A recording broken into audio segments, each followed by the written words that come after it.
I think if you do those three things, you do alignment, you share the spotlight, and you celebrate as a team, I'm sure that your organization will produce a blockbuster hit marketing campaign. 1, 2, 3, 4. Hello, everybody, and welcome to another episode of Impulse, the Influencer Marketing Podcast. As always, I'm your host, Pratik Panda, VP of Marketing at Philo, the universal API for creator data. Joining us today is Francisco Bram, who's the VP of Marketing and Customer Growth at Albertsons Companies. He's got over 15 years of experience in growing brands, products, and customers, and is definitely a seasoned entrepreneur with a wealth of knowledge. He's been recognized twice among the top 100 product marketing leaders, and we are going to be sitting down today to talk more about the impact of marketing, and more importantly, how to run marketing like a business. And it's going to be a very interesting discussion. But before we get started with our conversation, don't forget to hit the subscribe button on your preferred podcast platform so you don't miss out on the latest episodes. So, Francisco, thanks a lot for joining us. I'm looking forward to our discussion. Thanks for having me. Awesome. So we will definitely get deeper into, the impact of marketing. And, that's one of the key challenges all marketing leaders face. But before we get there, right, for all of our fans and listeners who, want to keep learning more about influencer marketing, do you have one controversial hot take on influencer marketing that you can share? Yeah, I don't know if it's controversial, but to me, it revolves around the term influencer. The concept of influencers is actually not a new concept. It's talked a lot about it today, but it's been around for centuries, right? If you think about in the old days in Greece or Rome, there would be these town squares and people would go there and start talking to the folks on those town squares. It would either be product demonstrations or public opinion speeches or artistic creations. You can imagine philosophers like Socrates or artists like Michelangelo or Da Vinci, always trying to reach the masses through town squares.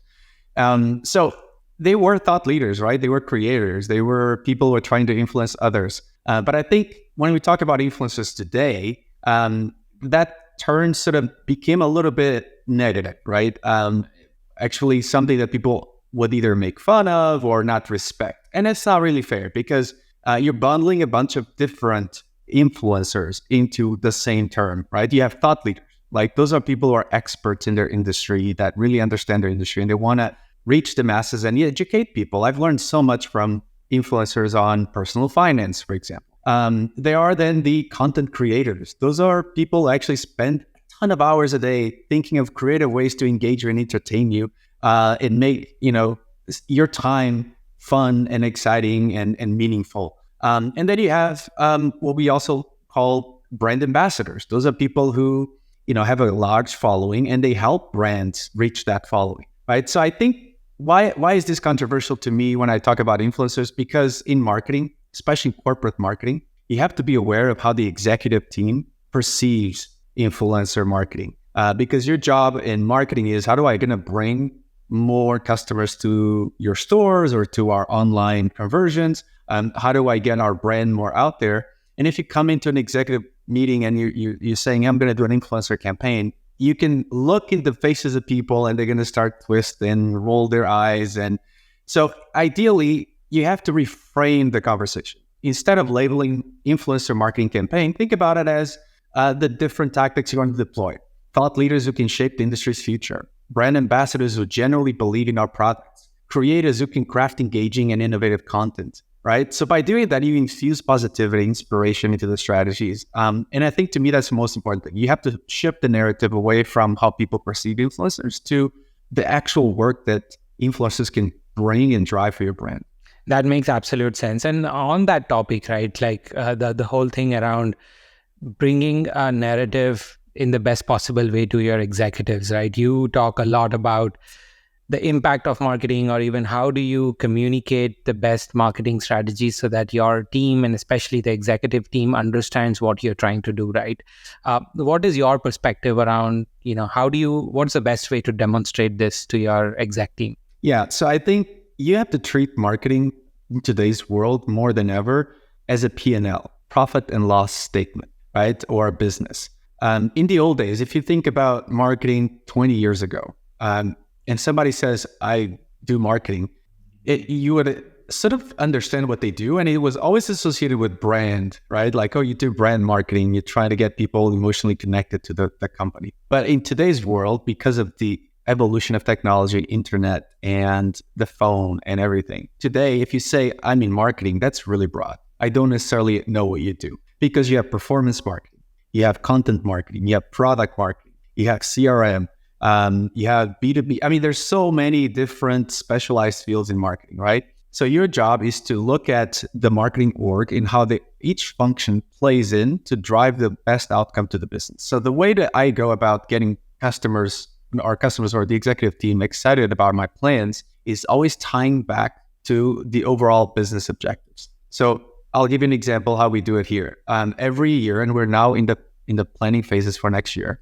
we develop what's called an annual operating plan. We call it AOP. That is done on the business side. So, hey, by next year, we have to drive X amount of revenue, X amount of new customers, retain customers, improve lifetime value, et cetera, et cetera. So now that I have that, I'm going to develop a marketing strategy with multiple campaigns and multiple programs and several tactics that support those business objectives. So every time I present something, I present it in 3 categories.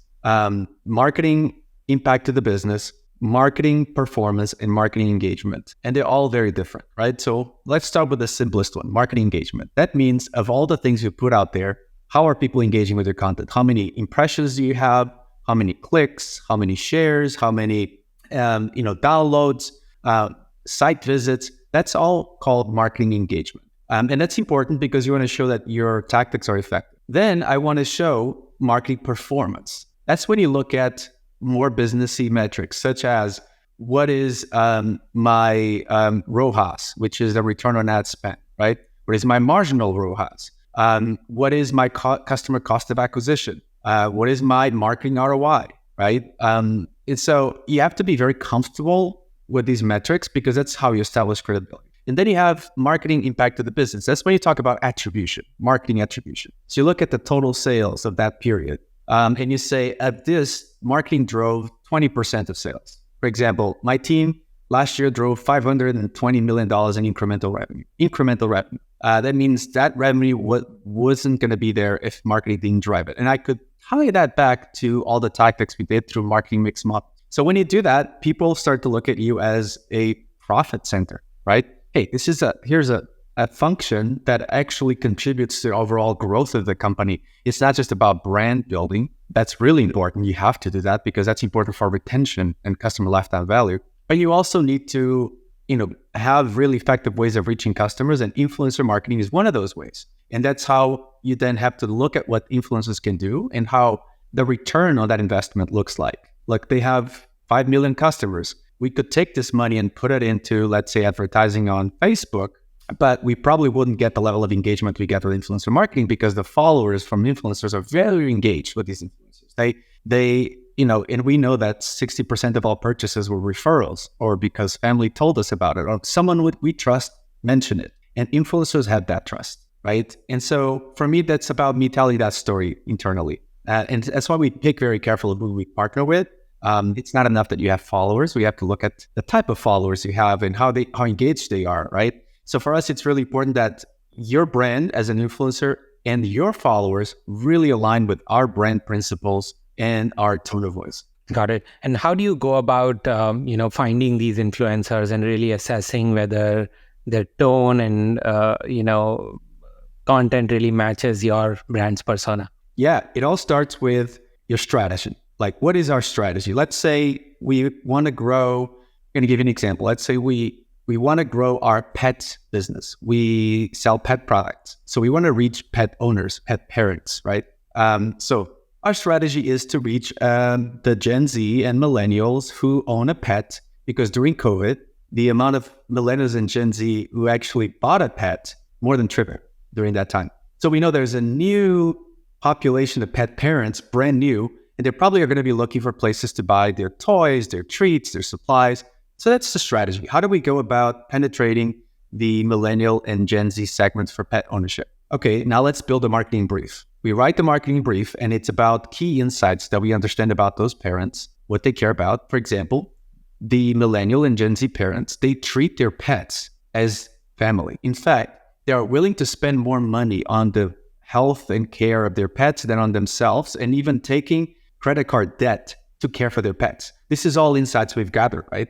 Very different than the generation of X and baby boomers who look at pets as companions, but they don't look at them as more important than themselves. It's just a different perspective.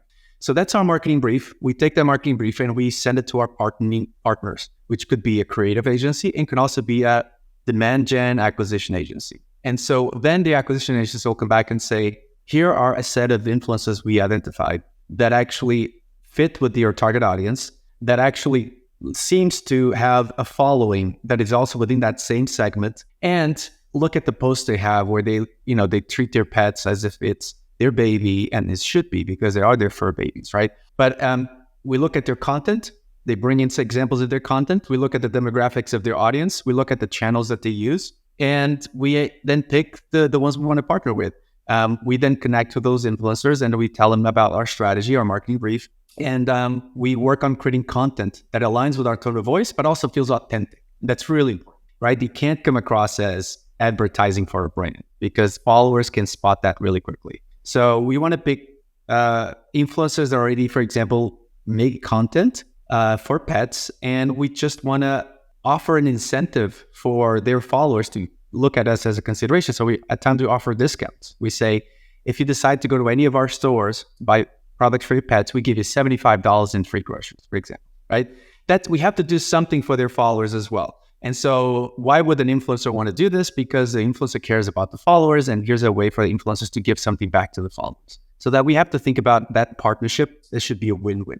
Yeah, how important is the whole authenticity thing, right? Like we talk about authenticity a lot in the influencer marketing space, is particularly because, end of the day, like you said, the influencer or content creator needs to care about their audience, right? And how do you go about assessing that criteria? Yeah, no, that's really important. And if you think about the influencer life cycle, it's really easy to, be on the top, and then it's really hard to stay on top. Like many influencers get a massive following and then suddenly they drop off because either they came across as inauthentic, or they did something that culturally wasn't acceptable, or they simply didn't find a way to keep their audience engaged, and then people eventually unsubscribe, right?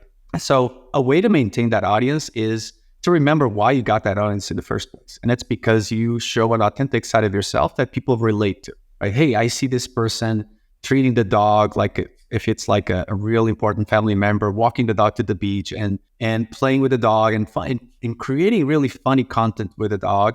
I relate to that because I have a dog, and I love that, it feels like this person is just showcasing a part of their life, and it's not trying to sell me products. So it's really important when we partner with someone that they maintain that authenticity.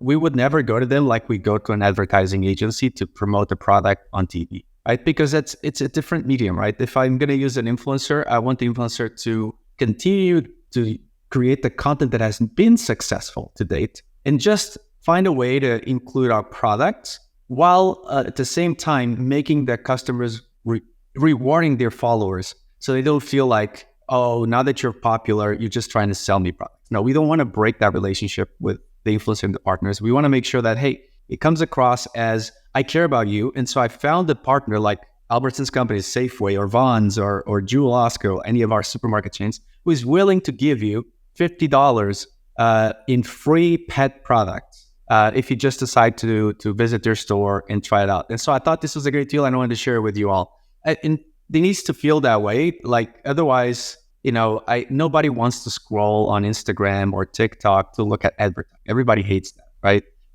So if you start to come across as advertising, then you lose authenticity, and then you lose your followers, and it's not good for the influencers, not good for us either, right? So we want the influencer to be very successful. And you talked about a little bit on this whole offer part, right? Like what do you give that is important as well as impactful for the followers of the content creator, right? And, for your brands particularly, it might be, giving this $50 voucher that everybody can use and so on. And how do you go justify campaign spend for something like this? Is it possible to even estimate the cost of this campaign, right? What if, it would be a good problem to have, but what if, a lot more people do end up at your stores and shop, and that really is bumping up your costs as well, just because there is this offer. How do you sort of navigate this discussion with your executive team that, here's how I'm going to go ahead and budget for this exercise? It all comes down to demonstrate.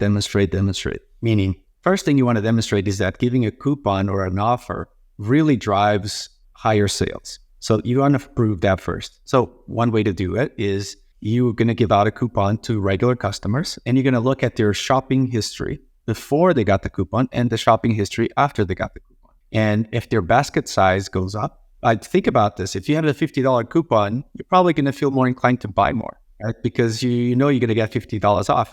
And once you buy more, you try more products. And next time you come without the coupon, your basket size goes up compared to the basket size before you got the coupon. So that's a way to show incrementality. That means your lifetime value is going up. And so we found a lot of ways where every time, for example, use our pharmacies. You also have pharmacies. After 5 scripts you fill, you get 20% off groceries. Fill 5 more scripts, another 20%. Because we found that retention goes up and spending goes up. So that first you prove that. You go to the executive team and say, offers work. And here's examples looking at the data that shows that. The second part is, will offers to influencers work?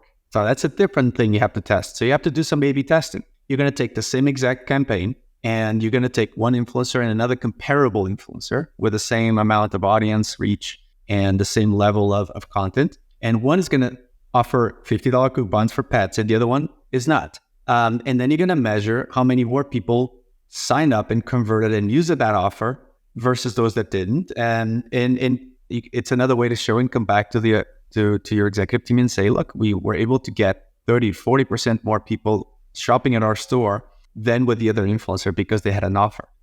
So once you start to do that, maybe the first 2 or 3 times, and you don't have to do it anymore. It's now really ingrained in our executive teams that offers work and influencers can drive conversion. But you still have to go through that process if you're a younger company that has never done influencer marketing. So you have to think about, how do I demonstrate impact of marketing? Got it. So small experiments that can prove impact, and then you keep scaling up from there. That's right. All right. So marketing is also a very collaborative function, right? There is, it's not possible to create maximum impact if you're not really closely working with sales, product, customer success, operations, and so on, right? What are some tips and advice from you on how to make this collaboration more healthy and impactful? Yeah, I mean, I could spend a whole day just talking about all the different things that would work, but I'll make it really simple, which is, think of your marketing team as the director of a film, right? Your executive team is the producers. They're giving you the money. You're the directors of that film.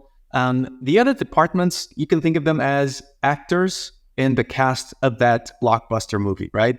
So the first thing you want to do with the cast as a director is script alignment, right? You don't want to just create a script and then tell them you got to follow it. You'll learn from the best actors that they need to adapt the script to their personality, to their acting skills. And at times they improvise and do things that was not even in the script, and they come out and they're perfect in the movie. Any great director will say, those are the best actors. So you have to assume that your sales team, right, for example, or customer service, that they will have their own way of reaching customers. And you can't just force your script onto them. So you got to do script alignment. So you go in with your marketing program and strategy, and you share with them, and you co-create. Make them feel like they're co-owners of that marketing plan, because then they will be advocates for you. So that's the first thing. The second thing is you share the spotlight, right?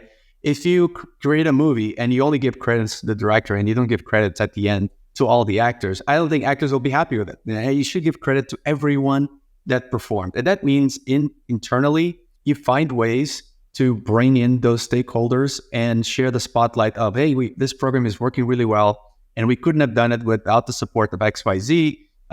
Would love to invite them to actually share some of the anecdotes of how successful it was. And then you bring them in, and the salespeople shares about, hey, yes, I had this great encounter with this customer, and they really loved the way we positioned the product.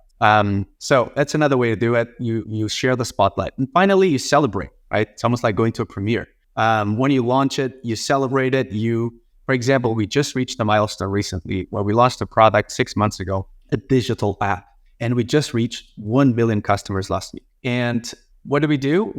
We're celebrating it. We created a polo that says, 1 million members and we give it to everybody in sales, everybody in operations, everybody that even our administrators, if they just had a little bit of a contribution, they were still part of it. You celebrate, make them feel like, we're all winning. I think if you do those three things, you do alignment, you share the spotlight, and you celebrate as a team, I'm sure that your organization will produce a blockbuster hit marketing campaign. That's amazing. I think that's very good tips and advice there.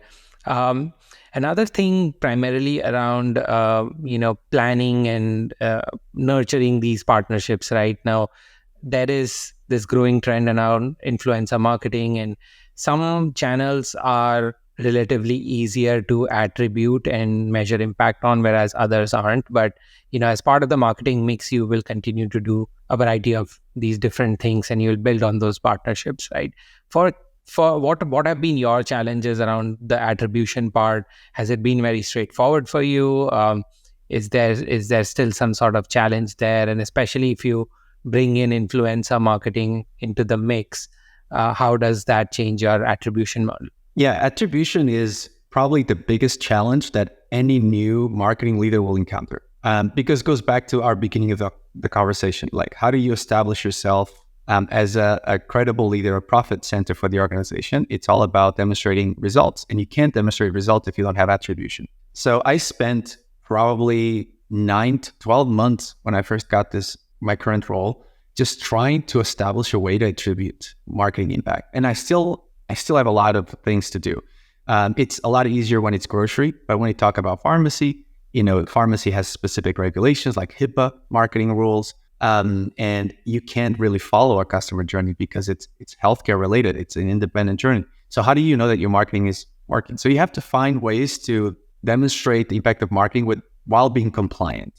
And so the biggest challenge when it comes to influencer marketing is they have a lot of followers, right? But how do we know that those followers are actually then becoming your customers? You can see them engaging with the content. And again, that's just marketing engagement. Again, just having high marketing engagement doesn't mean you're having a strong impact to the business. That's why I always separate the two. And so we've learned over time that we have to find creative ways to measure attribution. For example, let's say an influencer has a podcast. You have to find a creative way to make sure that there's a promo code that can be attributed only to that influencer. So let's say it's Malcolm Gladwell's podcast. Right? He's a thought leader, he's a writer, he has a podcast, he's an influencer. So you can say, use Gladwell at Albertson's promo code to get your $50 off. Then we know that a percentage of $50 coupons are coming from that particular promo code, are being redeemed. So then we can directly attribute it to that podcast. The same thing goes for any influencers on Instagram and any other channels. Find a way to a promo code is the best way, but you can also create a QR code that it's unique to that influencer. You can have another QR code that is unique to another influencer. So we do that a lot too.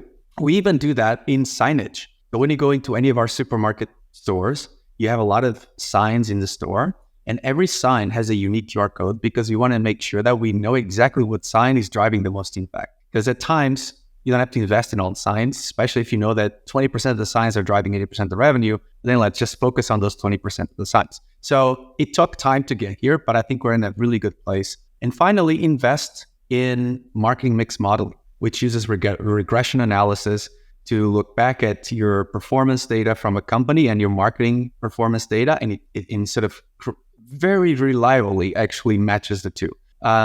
We partner with a company called Ipsos to help do this analysis on a periodic basis to help us determine the multi-touch attribution and the last touch attribution for us, which is really important. But it takes a lot of time and effort. You got to get the support from the executive team. But I think once the executive team understands that you can become a profit center, a revenue driver, if you have attribution, they'll be able to invest in you. That's awesome. Yeah, thanks for sharing that advice. And, talking about that, right, there's, channels where attribution is easier, channels where you have to be more creative.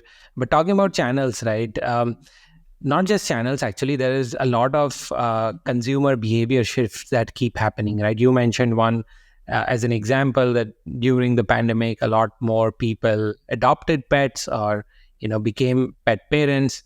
Now, that's a observation to make and quickly adapt your marketing strategies accordingly, right? Now, the best marketers tend to do a better job at identifying these shifts in a timely manner. As somebody who's done this before, what are your tips and advice for some people? It could be broad marketing also, it could be specific to influencer marketing as well. On how do you spot these trends or consumer behavior shifts early enough that you can actually capitalize on it, or make the best out of it before it becomes too mainstream? Yeah, no, that's a great question. I think I'll be honest with you. At times it's all about luck of timing. It really is. It's about, hey, we need to grow our pets business, and coincidentally, it was also happening during the time where more and more people are adopting pets. But if this decision to grow our pet business came today, right, we kind of already a little late because other people are already capitalizing on it. So I think at times it's just a matter of luck and timing. I'll be honest. There's no magic secret sauce here. But I would say one way to stay close to it is to have a frequent pulse check with your audience. That means you maintain a panel of customers that you frequently go back to, and you engage with either consumer focus groups or through surveys, and you try to sort of get a grasp on their brand sentiment. What are they thinking? As you enter the next year, what are the top things that are top of mind for you? What keeps you up at night, right? At times when we think of customer research, we tend to think of, I want to know if the customer will like this product. I want to know if the customer will like this feature. I want to test this and that. And that's all great and important. But if you really want to get in tune with upcoming trends, you want to ask broad questions that are more culture and more personal. Like, what keep you up tonight? And then people are saying, well, the fact that inflation is high and I want to eat healthy. I know I need to eat healthy, but with these prices, eating healthy is very expensive, right? So, okay, that's a really interesting nugget that actually informed a lot of the decisions we made, for example, to launch Cecilia Health, which is an app that allows you to eat healthy without breaking your wallet. And again, it came from just having a conversation with customers as you would with friends. But if you maintain a large panel of them, like we have about 10,000 customers that we frequently talk to, you start to identify those trends. Sometimes you're lucky and it's early enough. Sometimes it's not early enough, but you can still do something about it. Being a pioneer doesn't mean you're innovative, right? Pioneer, it means you're the first to do it. Innovative means you may not be the first, but you really changed consumer behavior. And so at times you don't have to be the first. Learn from the first ones, right? Google was like probably the fifth or sixth engine, and they learned a lot from what the other ones didn't do right. Same thing with Facebook, was not the first one. Apple was not the first MP3. So you don't have to be the first. But sometimes you can get lucky and you're one of the first ones, and you can capitalize on that momentum. All right. Sounds good, Francisco. And, I have a fun question for you, talking about all the influencers and influencer marketing. If you had the chance to take an influencer out to lunch, who would that person be and why? Yeah, well, for me, so I grew up in a small town in Portugal, and I know I traveled the world, and I'm now in the US, and I would probably pick Cristiano Ronaldo. Which I think is probably number one, number two biggest influencer right now in the world. We share nationality. We share an upbringing. He also came from a small town in Portugal. We both sort of left the country and left family and friends behind. So I would love to hear about his story, his remarkable skills, because he's not only a sports icon, but he's also a philanthropist, right? He's an ambassador for various causes. He donates, he never got a tattoo so that he can donate blood twice a year. And whether people like him or not, he really has a positive impact on the world, either by inspiring through his work ethic, which I think is incredible. Everyone says the first one to come in the morning, the last one to leave at practice, or by just the positive change he's making through donations and through philanthropy. So yeah, I think I would love to sit down, share a meal with him, speak in Portuguese, and and I think it would be a lot of fun and learning for me. I'm sure that sounds fun, and it would be very, very exciting. As we get closer to the end of the show, what is some advice you would give to somebody who is starting out with influencer marketing, just starting to test out this channel? They have to do a lot of work to make a case for this new channel, get budget for it, and so on.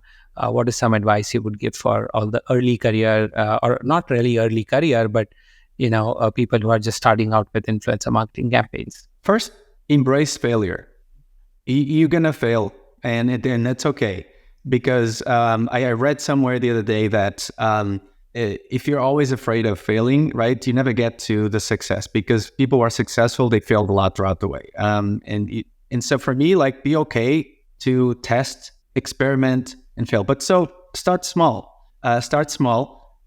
When you start small, it's also easy to measure. It's also easier to go back to your executive team and demonstrate impact of that. So start small. Start with some experiments. Again, think of ways that both the influencer and the brand and the audience that follows the influencer can win. If you think from that perspective, not just about you, if you think about win, win, win, you will likely find success because everyone will appreciate it. Look, Mr. Beast does that really well, right? Like he always thinks, yes, I'm making a ton of money, but I'm also donating a lot of that money to help other people. And then the people who are following, they love that and they want to continue subscribing because the more subscribes, the more he donates. So it's like win, win, win. Everybody wins. So if you want to be successful, always have that mentality, that mindset. What's in it for me? What's in it for the influencer? What's in it for the audience? And then run the experiment, find a way to attribute the results of that experiment through promo codes or QR codes, etc. And then scale it nationwide and show the results to your executive team. It's a great way to reach people that you normally wouldn't reach. It's in a personal, more authentic way. But again, pick the influencers correctly. And again, you can only do that by trying, failing, trying again.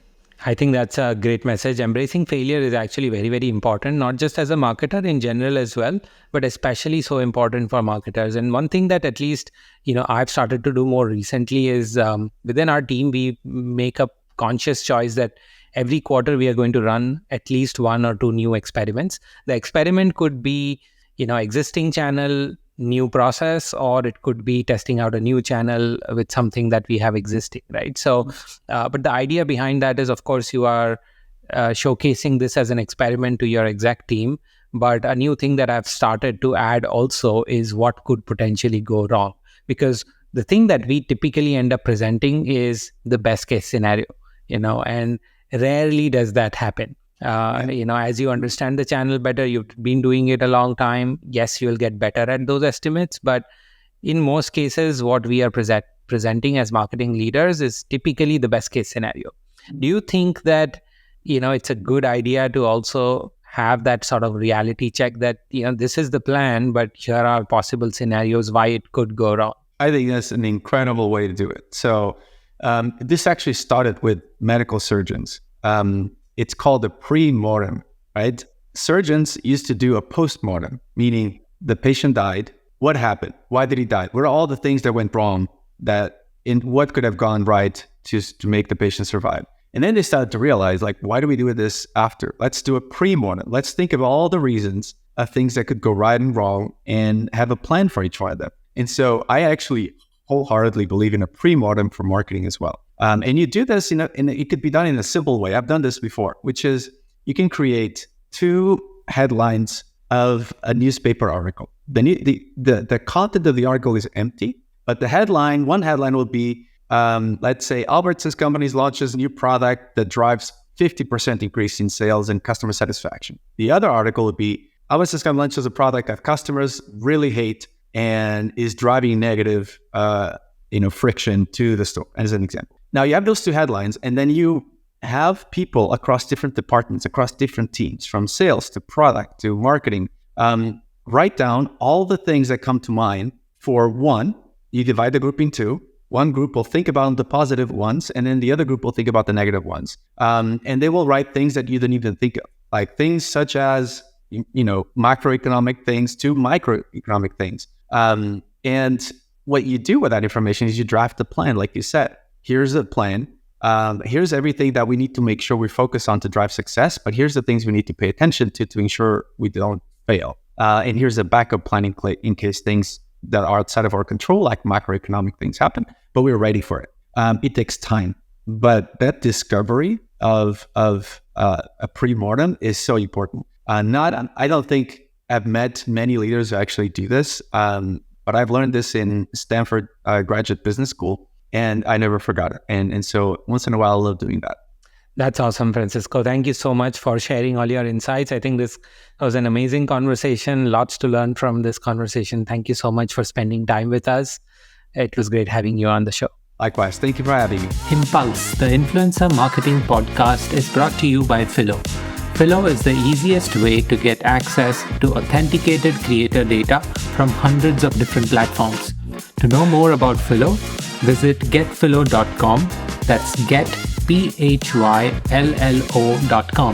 Also, make sure to search for Influencer Marketing Podcast in Apple Podcasts, Spotify, Google Podcasts, or any of your favorite podcast listening platforms.